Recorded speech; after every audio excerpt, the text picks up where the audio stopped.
Ready, start. India's commitment to the rule of law is grounded in the Constitution, which establishes India with a parliamentary form of government. Stop. The Constitution of India is the supreme legal authority which binds the legislative, executive, and judicial organs of government. Stop. The Constitution grants all citizens fundamental rights and empowers the independent judiciary to invalidate legislations or government actions which violate the Constitution. Stop.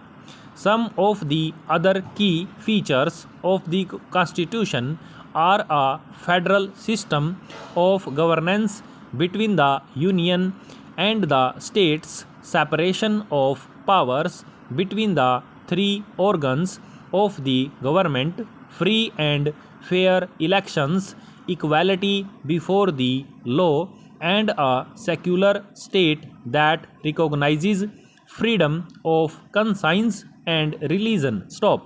The Constitution of India is the source of legal authority and empowers Parliament and the legislatures of states and union territories to enact statutes. Stop.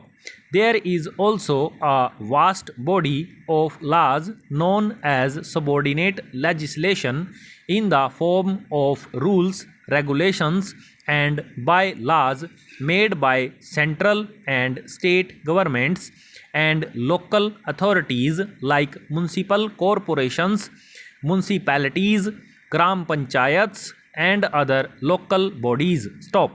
This subordinate legislation is made under the authority conferred or delegated either by Parliament or the concerned legislature of the state or union territory. Stop. The decisions of the Supreme Court are binding on all courts within the territory of India. Stop. As India is a land of diversities, local customs and conventions which do not contradict a statute or the constitution are recognized and taken into account by courts while administering justice in certain spheres. Stop. The 7th schedule of the Constitution contains 3 lists: a union list, a state list, and a concurrent list. Stop. These lists set out the various subjects on which Parliament and state legislatures are empowered to make laws. Stop. The Indian Parliament is competent to make laws on matters enumerated in the Union list. Stop. State legislatures are competent to make laws on matters enumerated in the state list. Stop. While both the Union and the states have the power to legislate on matters enumerated in the concurrent list, only Parliament has power to make laws on matters not included in the state list or the concurrent list. Stop. In the event of repugnancy, laws made by Parliament shall prevail over laws made by state legislatures to the extent of the repugnancy. Stop.